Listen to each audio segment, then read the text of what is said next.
The Cerulean world sat in a quiet corner of the universe, far from busy star paths and loud trading routes. Their planet, Ceruleus, once shined with life and color. Fields of silver leaves waved in gentle winds, and oceans glowed softly under two small moons. The Cerulean people lived in tall crystal homes, powered by clean light energy that flowed from their bright sun. They were peaceful, thoughtful, and loved learning. But now the sun was growing weak. Every morning, the light was a little softer. Every evening, shadows stretched longer. The silver leaves turned pale. The oceans looked tired. The once bright sky began to hold a gray sadness, as if the world itself was losing its breath. Generations ago, their ancestors wrote of this danger. They carved warnings into the ancient Hall of Stars, deep under the capital city. The writings said the sun would slowly weaken one day, and life would struggle. The old texts did not explain why. They only said hope would come from beyond the quiet stars, from a people not yet known. Many Cerulean believed this prophecy. Many others thought it was only a story for children. But as seasons passed and the world did not recover, belief began to rise again. Families sat together and whispered in worried tones. Children asked why the sun looked tired. Farmers walked through weak soil and felt fear in their hearts. Leaders looked at fading energy towers and wondered how long the planet could survive. In the great temple of light, the oldest and calmest minds of the Cerulean gathered. They stood in a circle beneath a glowing dome, where stars were painted across the ceiling to remind them of their place in the universe. High Scholar Orion, gentle and wise, spoke first. Time is passing. Our world grows weaker. We must choose a path. Others nodded. Many were silent, thinking deeply. Elder Saria, soft-voiced but strong in spirit, replied, "We have searched our knowledge. We have tried every science we know. If we do nothing more, our world will fall asleep forever." A feeling of quiet sadness moved through the circle. None argued. They had tried everything. Their science teams worked day and night. Their healers cared for sick forests. Their energy engineers searched for solutions. Yet nothing returned the sun's light. At last, Elder Saria lifted her hand. "There is one hope, the ancient beacon." Murmurs filled the temple. Some looked uneasy, some hopeful, some unsure. The ancient beacon was older than any building on the planet. It was built when the Cerulean first learned to travel among their nearby moons. It sat under the temple, locked away, silent for thousands of years. It was meant to send a signal far, into the universe, calling for help in a time of great need, but it had never been used. Many believed it would not work anymore. Others feared what might answer. High Scholar Erlen closed his eyes. The prophecy says help will come from beyond the quiet stars. But legends also speak of danger, of beings powerful enough to shape worlds. A younger scholar, Lyria, swallowed nervously. What if we call something harmful? What if we do not call saviors but those who end instead of heal? The circle fell silent. Outside, the wind carried dry dust across empty fields. The world was waiting. Saria looked around. If fear stops us, then nothing will change. If we call, we may find hope. If we stay silent, we lose everything. Erlen nodded slowly. Let us choose hope over fear. The universe is large. There must be kindness somewhere. No one spoke against it. The ancient beacon would be awakened. Deep under the temple, stone steps led to a vast chamber. Golden markings glowed dimly along the walls. In the center, a huge circular device lay sleeping, covered in layers of dust. Tiny crystals along its edges shimmered faintly, like stars under water. The Cerulean elders stood before it. Technicians and scholars adjusted old controls, speaking gently, as if trying not to wake a dreaming giant too suddenly. Erlen lifted his hand and touched the beacon. The ancient carvings responded, lighting up in soft blue light. Let this message carry truth, he whispered. Let it call to hearts that understand peace. Other elders placed their hands beside his. A warm hum filled the chamber. Lights brightened. Energy flowed like gentle rivers across the floor. The beacon opened like a blooming flower, rays of white light rising from it. In a language older than memory, it spoke across the stars. We seek peace. We seek help. Our sun fades. Our life weakens. If you hold wisdom, if you hold kindness, please hear us. The message traveled faster than any Cerulean ship could ever dream.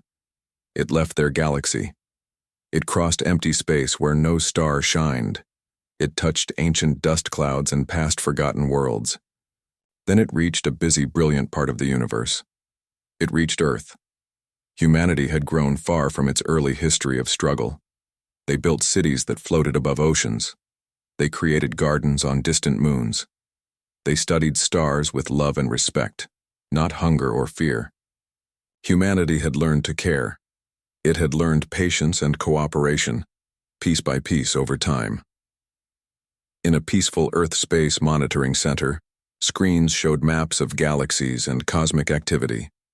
Young scientists checked incoming signals every morning, expecting small waves of star data, asteroid positions, and communication from colonies. When the Cerulean beacon arrived, every screen flashed white for a moment. Technician Maya Hart looked up from her screen, confused. "What was that?" she asked.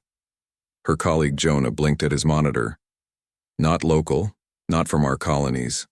It's..." He leaned forward as data streamed in. His eyes widened. "It's a distress message. From a far unknown sector." Humans gathered around, curious but calm. They listened to the translated call. The voice sounded gentle, hopeful, tired, asking not for resources, not for conquest, but for help. Soon, the message reached Earth's Global Council. Leaders listened thoughtfully. Scientists studied the signal map. Explorers prepared ideas. Commander Alara Wynn, leader of deep space missions, read the transmission again. She was calm, steady, and known for her wisdom. She had seen many worlds, but she never lost her heart's softness. "Our history is not perfect," she said during the meeting. "But we have grown. If someone calls for help, I believe we should answer." A council member asked, "What if this is a trap?" Ilara shook her head. "We do not lift others by suspecting every shadow. We lift others by offering light." And with that, preparations began. A large exploration ship, Horizon's Promise, stood ready. It was strong but peaceful, filled not with weapons but with medical labs, farming tools, engineers, diplomats, teachers, and scientists. Humanity did not travel to rule. They traveled to learn, share, and help. Soon, engines warmed. The ship hummed like a heartbeat, ready to begin a journey. Families waved to their crew members with smiles and hope. Children held little star maps and cardboard rockets, dreaming about future worlds. The Horizon's Promise lifted gently, cutting through clouds and entering the deep blue sky. Stars welcomed it, the ship heading toward the unknown, toward a distant world that believed in legends. Humanity answered the call, and far away, on Cerealis, the Cerulean people lifted their eyes to the sky. They did not see the ship yet, but they felt a quiet feeling inside, like a soft light in the heart. Hope had begun. The universe was about to change. The Horizon's Promise traveled through quiet space for many days. Stars passed like gentle candles in a dark room. Inside the ship, humans worked, studied, and rested. They looked at star maps, checked navigation, tested communication systems, and practiced greetings in case they met the Ceruleans soon. Commander Alara Wynn often stood by the large observation window. Her hands rested behind her back, her eyes calm. The stars reflected in her gaze like tiny dreams. She thought about the message again and again. It felt pure. It felt real. It felt like a call from someone kind, someone who needed help and believed in peace. Her second-in-command, Captain Wren Hale, walked up beside her. "We are close now," he said softly. "The scanners show the target star system ahead." Ilara nodded. "Prepare the team. We must arrive with patience and respect." Wren smiled. "We always do." When the ship arrived at the edge of the Cerulean system, The crew gazed at the distant star. It glowed weakly like a lantern struggling to stay lit. The planets around it looked dim, their light fading into space. Navigator Priya whispered, "Their sun really is tiring." Science Officer Dr. Kaito answered gently, "Yes, it is not a normal decline. Something unusual is happening." They fell quiet. Everyone felt concern. They thought of the Cerulean families, the children, the elders, the farmers and students on that world, looking at a dim sky each day. Ilara's voice carried steady hope. "If a star weakens, power and warmth can still be supported with the right systems. We will do our best." Horizon's promise slowly moved towards Cerealis, the Cerulean homeworld. The planet appeared in the window, soft, pale blue with silver clouds, but the oceans did not shine brightly. The land below looked tired, like a painting that had lost colors with time. When the ship entered orbit, a gentle wave of sound reached their communication systems. It was not a security alert, not a warning. It was music, soft, hopeful, peaceful music.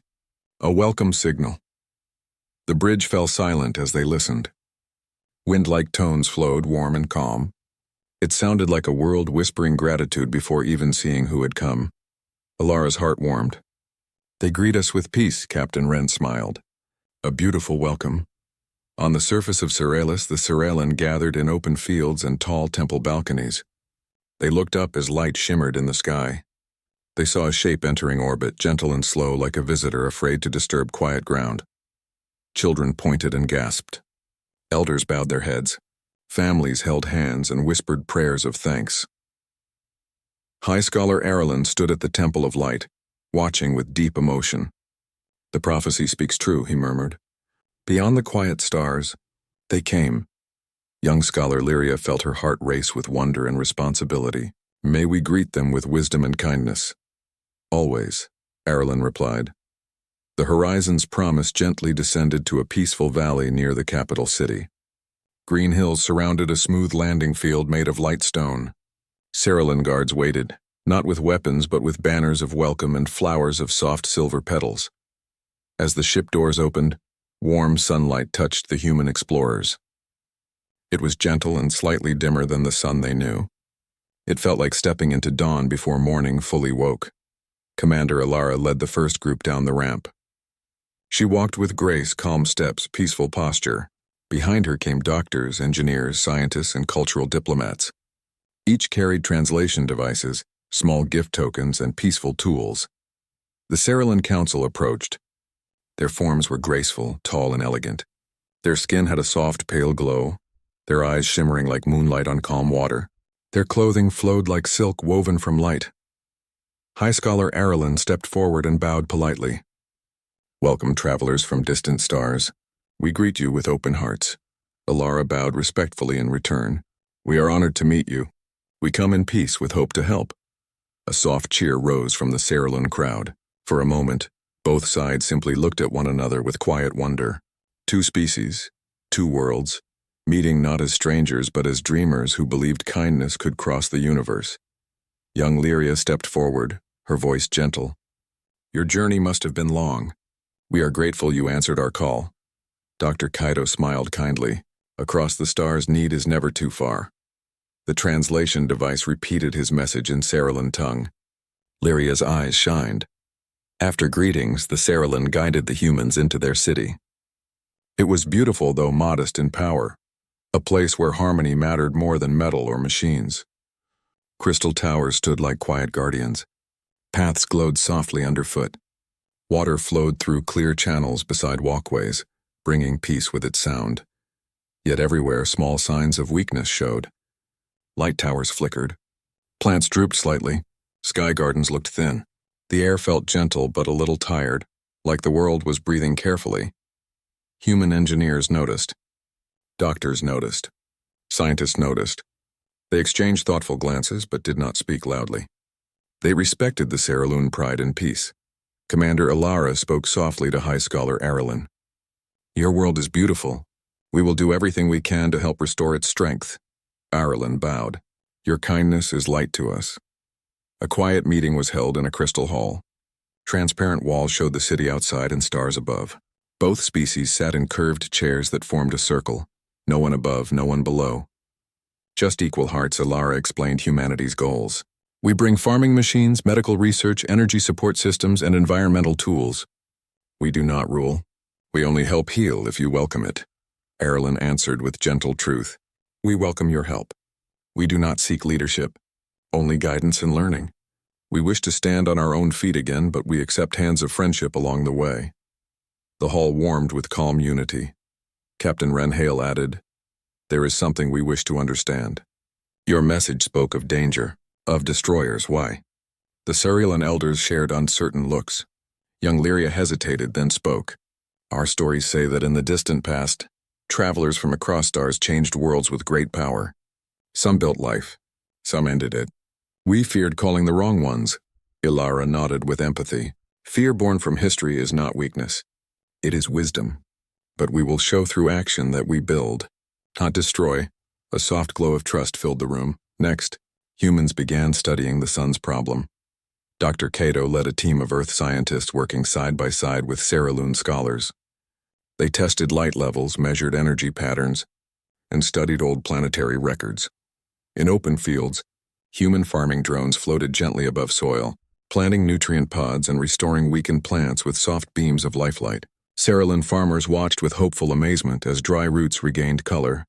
Doctors built temporary medical centers. Engineers checked failing city power lines, offering upgrades and guidance. Every action was gentle. Every tool was clean. Humanity worked like gardeners caring for a precious garden, not owners claiming land. Sariloon children stood at field edges, whispering excitedly.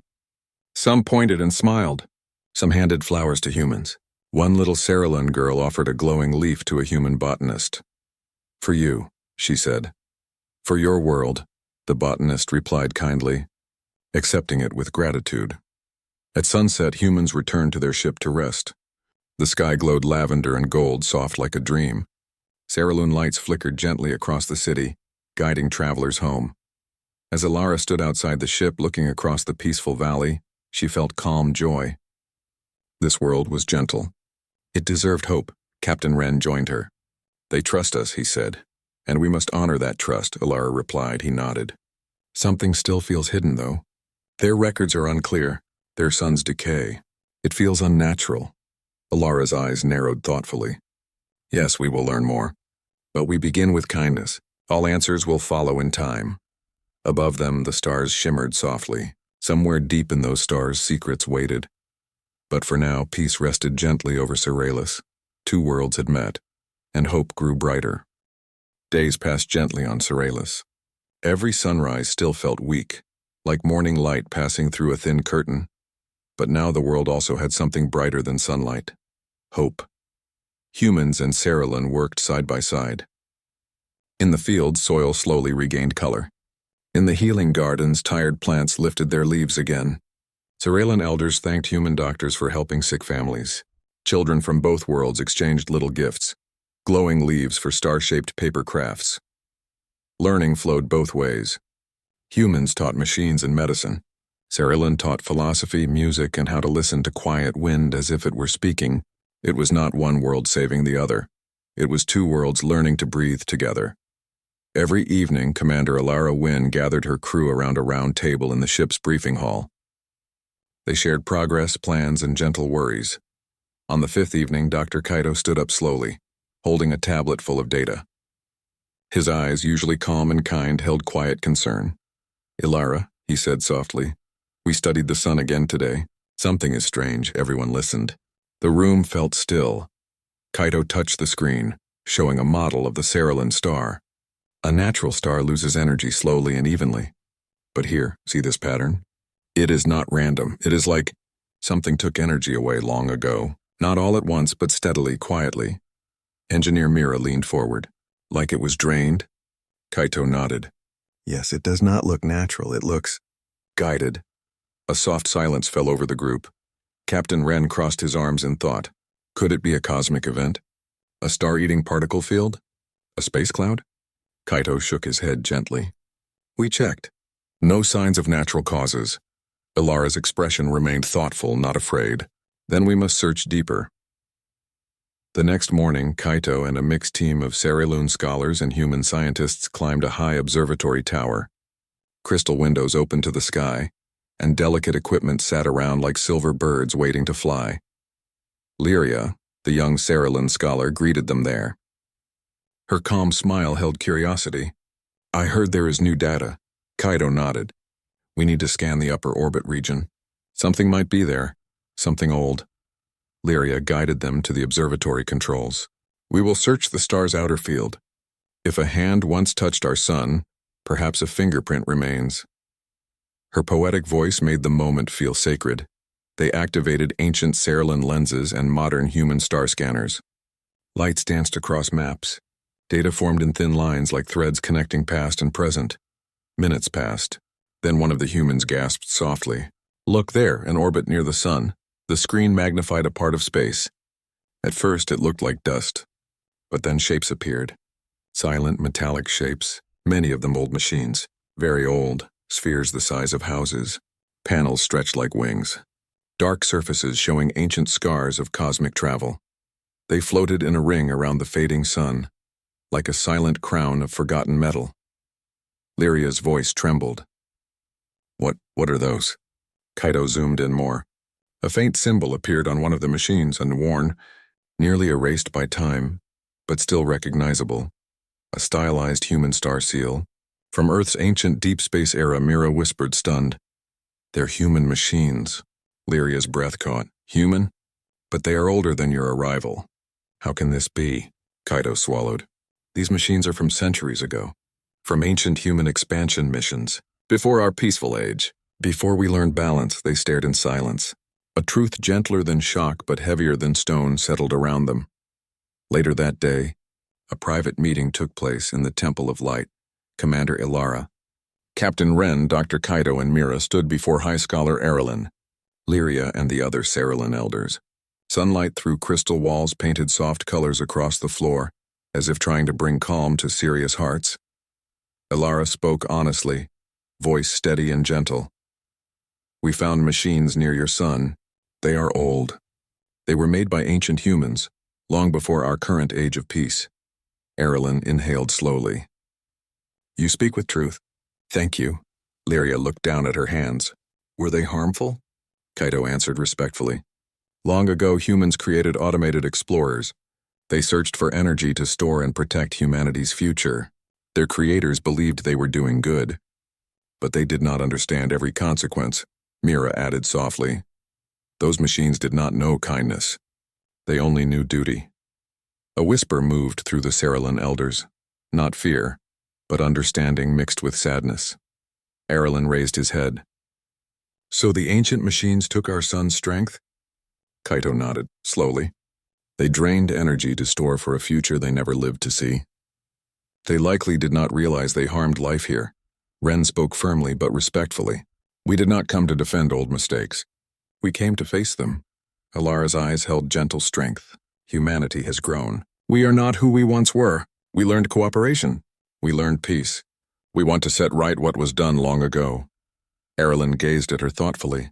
"Some worlds might have hidden this truth. You brought it with honesty. That tells me your heart is different from the past." Lyria looked at Ilara, voice soft and sincere.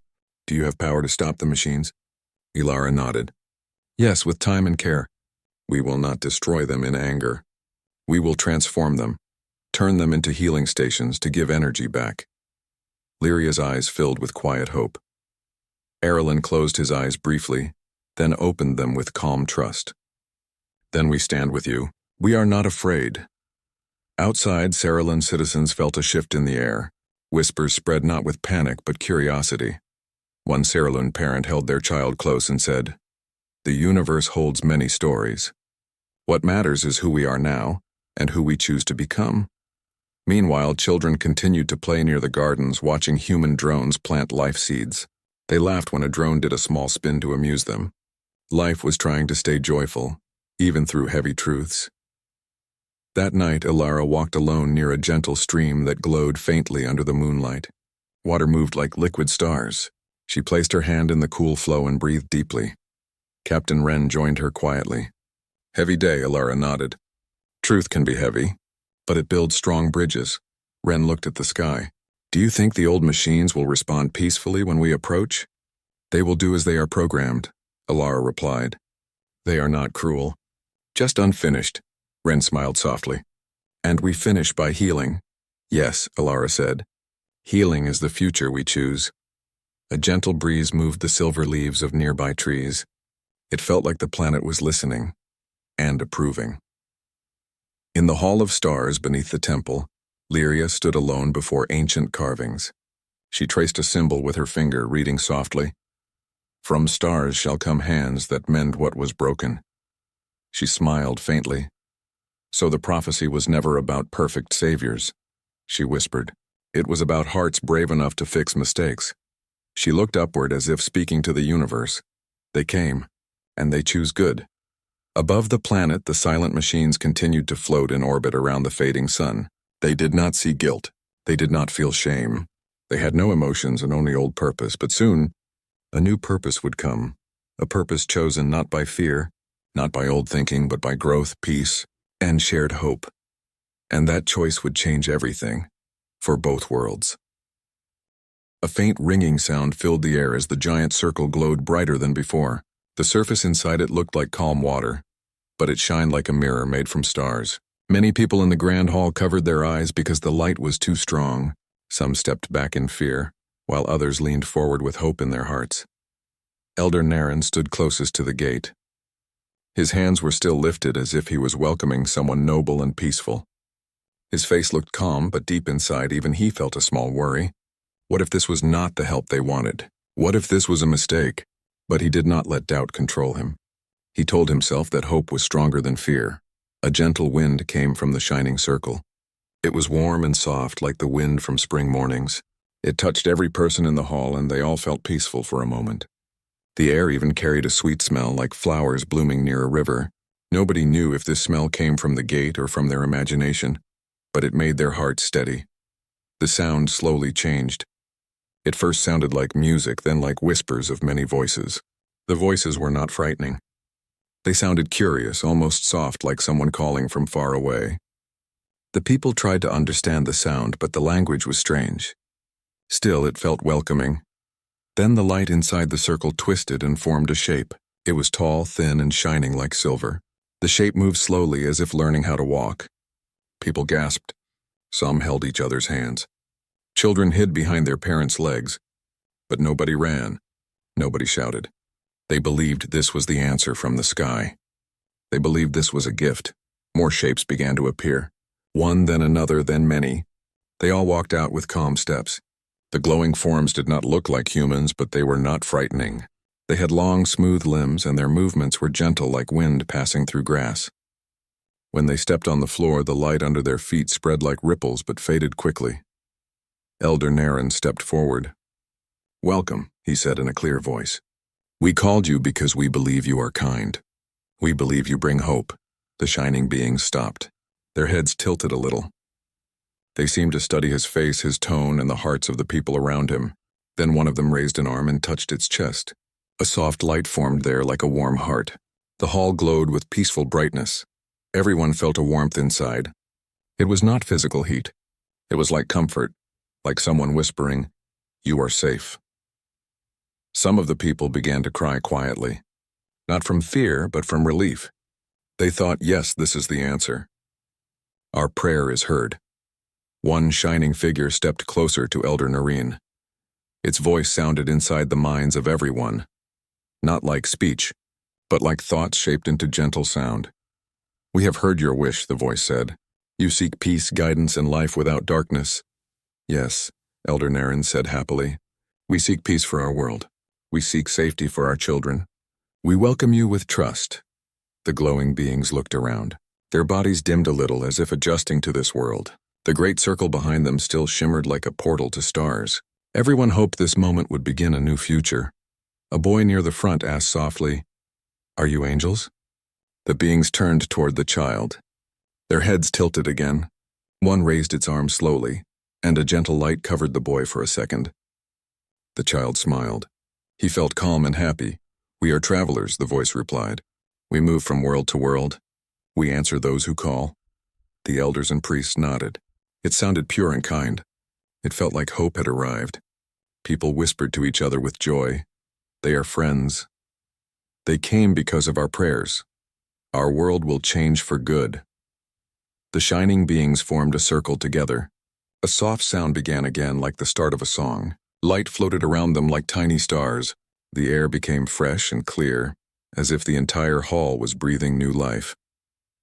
But far in a corner of the hall, an old woman watched quietly.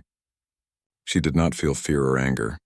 She simply felt something different, like a shadow behind soft light. She remembered ancient tales told long ago, stories about voices from the sky and bright visitors who came not always with kindness, but with purpose. She did not speak. She simply watched, calm and observant. The beings continued their gentle song. The giant gate behind them trembled slightly. It stayed open, shimmering softly like a door waiting for more to pass through. People believed it meant more helpers were coming. Their hearts filled with dreams of peace, new wisdom, and a better life. One young priest whispered to Elder Naren, "They appear peaceful, but they feel unfamiliar. Do you think we should learn more before trusting too much?" Elder Naren smiled kindly. "Hope requires bravery," he replied. "Fear cannot guide us now. We have waited for help. This is our moment." The priest sighed and nodded. His heart wanted to believe, but his thoughts moved like gentle waves with small questions hidden inside. Meanwhile, outside the temple, the sky above the city began to glow faintly as if reflecting the light inside. Birds rested silently on rooftops. Trees moved softly in wind that did not come from nature. Ordinary life paused, waiting for something new. Inside the hall, the shining travelers lowered their song. One stepped forward again and lifted its arm. A bright symbol appeared in the air, beautiful and calming like a star blooming. The symbol floated slowly, then faded into warm mist. The voice returned. "We bring knowledge. We bring change. Your world has called and we have heard." People nodded, some whispered prayers of thanks. They dreamed of a future where hunger, fear, and sorrow could end. They felt they were witnessing a miracle. Then the voice added softly, "To grow, a world must transform. Old ways must fade. New ways must rise." The words sounded wise, not harsh, yet some hearts felt a tiny tremble. Not fear, just a quiet question. What kind of change would come? The shining being slowly began to move again, forming a calm, graceful pattern in the hall. Light followed their steps like delicate strings of stars.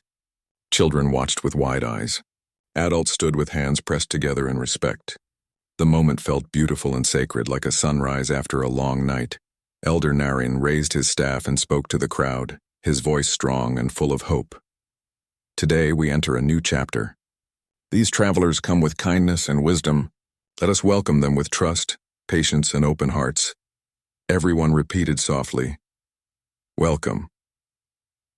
The shining beings stood still again. For a moment they shined brighter than ever. The warm feeling spread through everyone like gentle fire of peace. No one knew yet what would come. All they felt was hope. All they saw was light. And all they believed was that this meeting would save their world.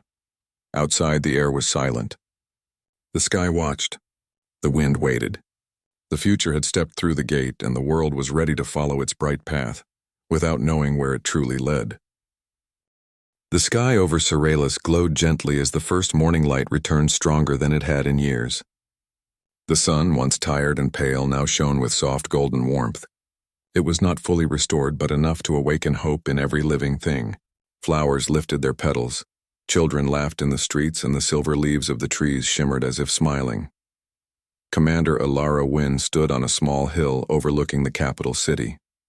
She held her hands behind her back and watched both humans and Saralone working together. Engineers fixed energy towers while children ran nearby, fascinated by small drones planting life seeds in the recovering fields. The planet was alive again, not fully, but breathing, and it felt wonderful. Beside her, Captain Wren Hale pointed toward a distant energy array in orbit. "The old machines are responding well. They've stopped draining the sun's energy and are now stabilizing it." "Your scientists' adjustments worked perfectly." Ilara nodded. "Yes, they've been reprogrammed to give life, not take it. It feels like righting an old mistake." Dr. Kaido approached with a tablet in hand, showing data of the sun's recovery. "The energy flow is stabilizing. The fields will have proper sunlight soon. This world is going to bloom again." In the capital city below, the Saralans celebrated quietly. Music floated through the streets.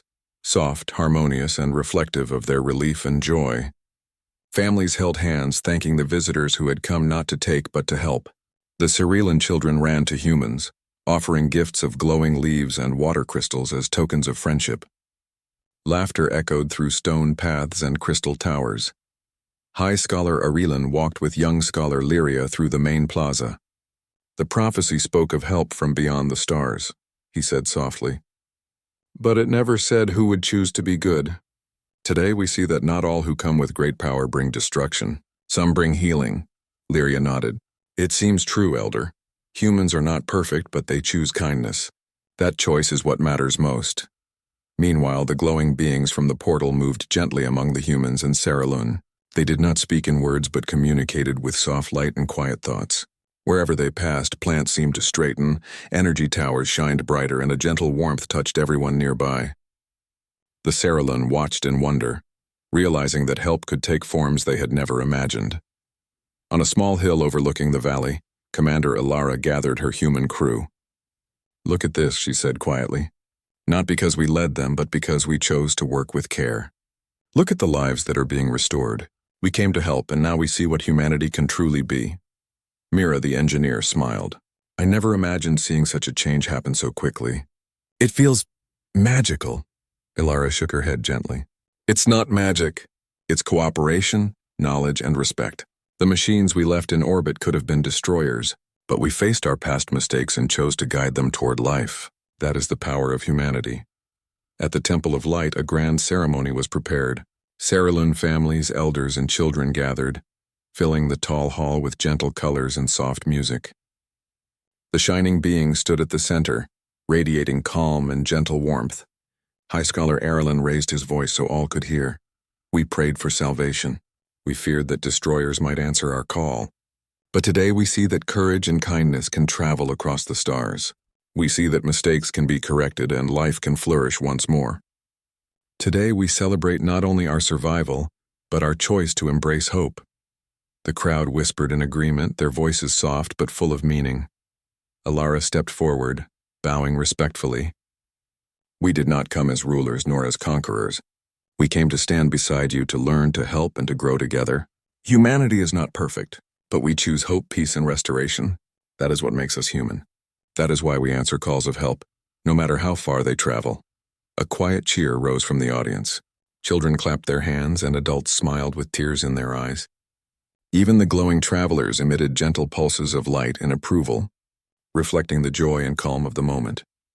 Later, as the sun climbed higher in the sky, the humans and Cerealan worked together to restore the fields, rivers, and energy towers. Machines reprogrammed to assist life glided gracefully in orbit, shining like small stars in the recovering sky. Humans taught Cerealan engineers new ways to manage energy safely. Cerealan shared songs, philosophies, and stories that humans had never known.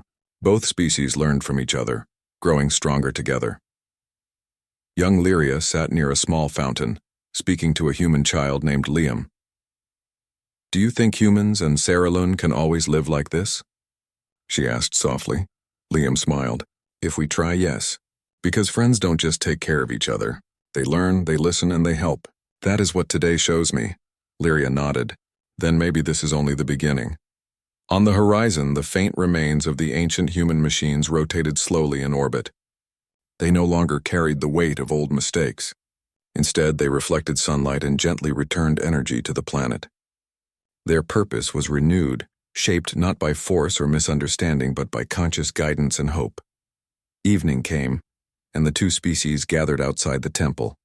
The sky glowed with a mix of gold and violet, the air filled with the scent of blooming flowers and fresh energy. Arelan stepped forward to address everyone one last time before nightfall. Today is a new dawn, he said, not just because the sun shines brighter, but because our hearts shine brighter. We have seen courage and wisdom from strangers, and we have learned that we can choose kindness, even when faced with the unknown. Let this be the way forward. Commander Ilara watched from a distance. She whispered to herself, We have done what we were meant to do. Not as saviors, but as friends. That is humanity's greatest strength. Captain Wren joined her, placing a hand on her shoulder. The future looks brighter now, doesn't it? Ilara smiled softly. Yes, brighter because hope travels faster than fear. Brighter because we face our mistakes and choose better paths. Brighter because we are not alone. As night fell, the sky filled with gentle stars. The energy of the reprogrammed machines glowed softly in orbit. The city below shimmered with new life. Rivers sparkled, flowers danced in the wind, and the laughter of children echoed across the recovering planet. The Cerulean and humans gathered in quiet corners to share stories, songs, and small celebrations. Every person carried a sense of pride, not for power or conquest, but for courage, understanding, and shared growth. Ilara and her team returned to the horizon's promise for the night. They looked out of the ship's windows, watching Cerulean breathe and recover under a sky full of stars. Their hearts were calm, their minds content. They had faced unknown challenges, guided ancient mistakes, and discovered that humanity's true power lay not in machines or weapons, but in wisdom, courage, and the choice to do good. Before sleep, Ilara wrote in her captain's log, "Today, we learned something more important than any technology, any star map, or any ancient record. Humanity's greatest achievement is the choice to be kind, even in the face of history and fear. We came as strangers. We leave as partners. Our presence will be remembered not as power, but as hope." The next morning, the Cerulean children awoke to birds singing, trees shimmering, and the sun warm again. They ran to the humans and the glowing beings, waving hands and shouting greetings. Laughter carried over hills, valleys, and rivers. High Scholar Erlen looked at the children and then at the adults standing nearby.